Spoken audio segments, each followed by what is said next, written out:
Pourquoi la variole du singe inquiète-t-elle autant? C'est le grand angle de ce samedi 30 juillet.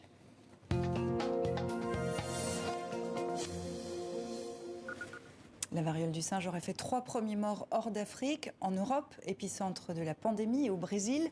Il y a quelques jours, l'Organisation mondiale de la santé déclenchait son niveau d'alerte maximal.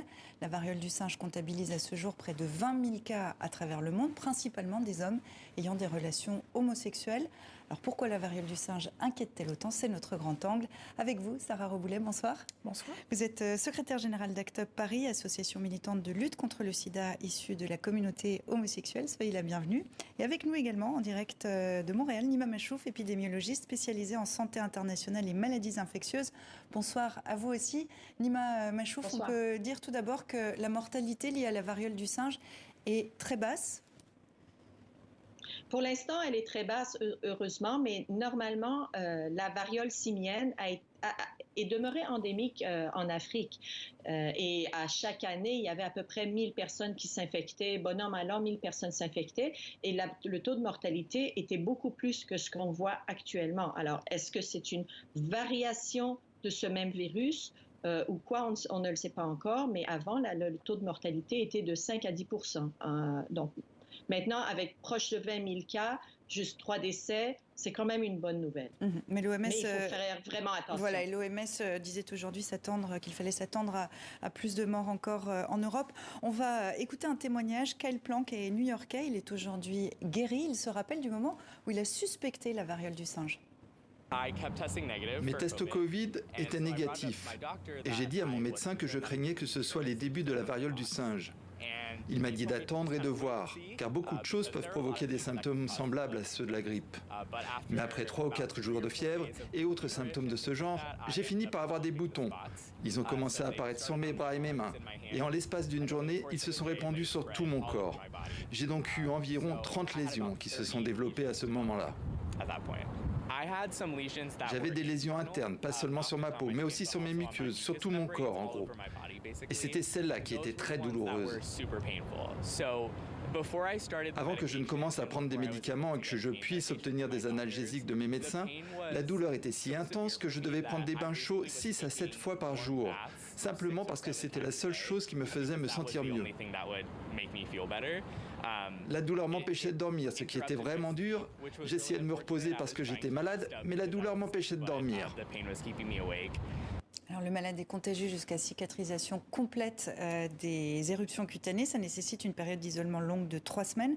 Vous avez les mêmes témoignages en France, c'est-à-dire qu'il y a une douleur physique, mais aussi psychologique liée au fait de l'isolement? Oui, nous avons en effet les mêmes témoignages. Pour la douleur, nous avons plein de témoignages sur le fait que c'est très douloureux, évidemment. Mais il faut aussi penser que ce n'est pas une maladie dont les symptômes sont uniquement physiologiques, si on peut dire. C'est une maladie qui touche beaucoup de personnes précaires. Et je pense aux travailleurs et travailleuses du sexe qui doivent s'isoler un long mois pour cause de cette maladie, ce qui est conséquence pour eux d'un arrêt total de leurs revenus. Au-delà de cette situation, nous devons faire attention à ce que la maladie ne précarise pas les publics. Et n'isole pas ces publics déjà que vous évoquiez.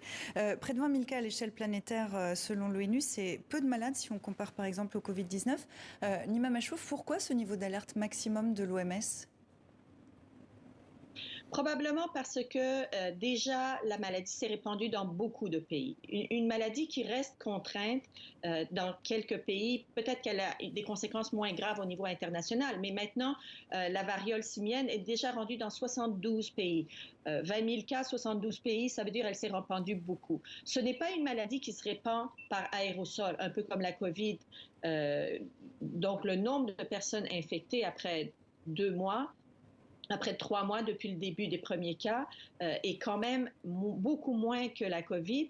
Mais étant donné que l'expérience qu'on a de la variole simienne précédente, donc surtout en Afrique, avec un taux de mortalité de 5 à 10 %, ça peut ça peut avoir des conséquences très graves. Donc, c'est pour ça qu'il faut alerter et surtout avec la communauté LGBT qui est le plus touchée maintenant, il faut faire des interventions très ciblées sur cette population et sur les autres, évidemment, parce que ça peut se répandre auprès de n'importe qui, dans le fond. Mais chez les populations les plus touchées, il faut s'inquiéter et faire des interventions préventives. Pourquoi c'est la communauté LGBT+, qui est la plus touchée? Comment vous l'expliquez? Et pourquoi c'est l'Europe qui est l'épicentre à l'heure actuelle? Alors, je ne saurais pas expliquer pourquoi l'Europe en particulier, mais on voit tout à fait des parallèles entre l'épidémie de variole du singe et l'épidémie de VIH, avec une communauté LGBT, en particulier homosexuelle, très touchée. Mais il faut voir aujourd'hui que cette communauté connaît les conséquences du VIH et a envie de se prémunir de cette épidémie. Le problème actuel est le manque de soutien du gouvernement face à la communauté LGBT, mais aussi les travailleurs et travailleuses du sexe. Aujourd'hui, on a besoin de vrais moyens sur la table. Les 42 000 doses déstockées par le gouvernement sont... Alors, vous parlez de doses de vaccins. Je rappelle oui. qu'un centre de vaccination a ouvert cette semaine dans la capitale, Paris, puisque la plupart des cas en France se concentrent là. Vous pensez que le gouvernement réagit trop tardivement ? C'est trop tardif. Ce centre est déjà surbooké comme tous les autres centres. C'est vraiment une goutte d'eau. Et ce centre ouvre à Paris, mais il y a plein de déserts médicaux en France et en Outre-mer où absolument rien n'est fait. C'est sans doute qu'un effet d'annonce tout ça, mais dans la réalité, le gouvernement ne fait rien malheureusement. Le Canada confirme 744 cas de variole du singe. Ça, c'était un chiffre qui date de mardi. La variole du singe est prise très au sérieux au Canada, Nima Machouf? Oui, et il y a déjà de nombreuses interventions dans les communautés LGBT qui ont été mises. Heureusement, étant donné que c'était les personnes infectées étaient essentiellement des hommes qui avaient des relations sexuelles avec autres hommes et sont très conscients de l'importance de consultation médicale. Donc, si une personne autre que LGBT aurait vu des boutons, probablement elle n'aurait pas consulté. Et ça serait aggravé encore plus, ça se serait répandu peut-être plus. Mais eux, ils sont très conscients de ces choses-là et ils ont consulté rapidement. Donc, les cliniques de santé sexuelle, en tout cas à Montréal, c'est eux qui ont reçu la majorité des premiers cas. Et dès le départ, ils ont été très à l'affût de ça. On a compris que c'est la variole simienne et il faut les prendre en charge et faire des interventions, beaucoup de prévention, beaucoup d'éducation aussi. Éducation autant auprès de la population qu'auprès du personnel soignant aussi. Est-ce que vous comprenez pourquoi cette maladie touche plus particulièrement les homosexuels ? Alors pourquoi ça atteint au départ la communauté homosexuelle, c'est le hasard.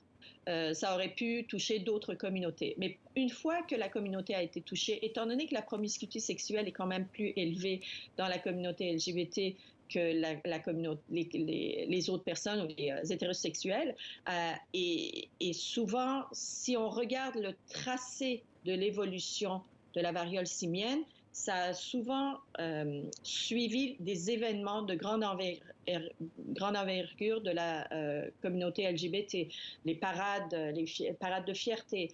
Nous, la semaine prochaine, ça va être à Montréal, la parade de fierté, et on est inquiète. Donc, pour ça, il faut faire de l'éducation. Il faut qu'il y ait moins de relations sexuelles parce que plus les relations sont rapprochées et surtout avec de nombreuses personnes, plus il y a le risque de transmission de l'infection. Sarah Reboulet, est-ce qu'il y a la peur d'une stigmatisation, de discrimination? Est-ce que vous le constatez? La peur de stigmatisation est réelle. On est dans un climat politique de manière générale très stigmatisant avec des ministres homophobes, transphobes et tout ce qui va avec. Cette stigmatisation... elle touche les publics LGBT, elle peut amener des personnes à ne pas se déclarer alors qu'elles pensent avoir la variole du singe. Et ce qu'on remarque en pratique en France à l'heure actuelle, c'est que cette stigmatisation touche aussi des personnes qui ne font pas partie de la communauté LGBT.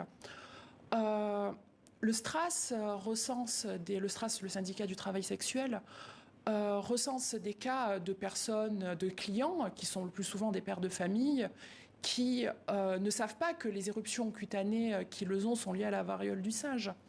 Et on a peur que cette stigmatisation, en plus de toucher la communauté, comme je disais, touche le reste de la population qui a peur d'être assimilée à des communautés qui sont déjà très stigmatisées à l'heure actuelle. Nima Machouf, ça veut dire que tout le monde doit faire attention ? Tout le monde doit faire attention, oui. Tout le monde doit faire attention. Et les communautés LGBT encore plus, et surtout pendant les périodes où il y a beaucoup de rassemblements dans la communauté. Oui. Sarah Reboulet, l'OMS recommande de réduire le nombre de relations sexuelles avec de nouveaux partenaires. Est-ce que c'est un message qui passe, qui est entendu ? C'est un message qui passe tout à fait. Pour les personnes LGBT, on comprend tout à fait cela. Il faut quand même faire attention pour les travailleurs et travailleuses du sexe. On n'arrête pas de dire que c'est une perte de revenus pour ces personnes. On rappelle que ça n'est pas une maladie sexuellement transmissible, donc un préservatif ne prémunit pas de la variole du singe. Il faut quand même le rappeler, on est d'accord. Tout à fait. Et je voulais dire oui. Les professionnels du sexe arrêtent effectivement un certain nombre d'activités, mais ne peuvent pas totalement arrêter parce que leur revenu dépend de cela. Et de manière générale, on ne peut pas demander à des personnes d'arrêter de travailler, d'arrêter d'avoir de revenus. C'est pour ça qu'il faudrait indemniser ces personnes qui ne peuvent pas arrêter d'avoir du sexe. Et voilà, donc pas de panique, c'est le message qu'il faut faire passer, mais prudence. Merci beaucoup à vous deux, merci à Sarah Reboulet et merci à vous Nima Machouf d'avoir été avec nous dans 64 minutes. Et pour aller plus loin, en savoir plus sur cette épidémie de variole du singe, je vous renvoie vers notre site internet tv5monde.com.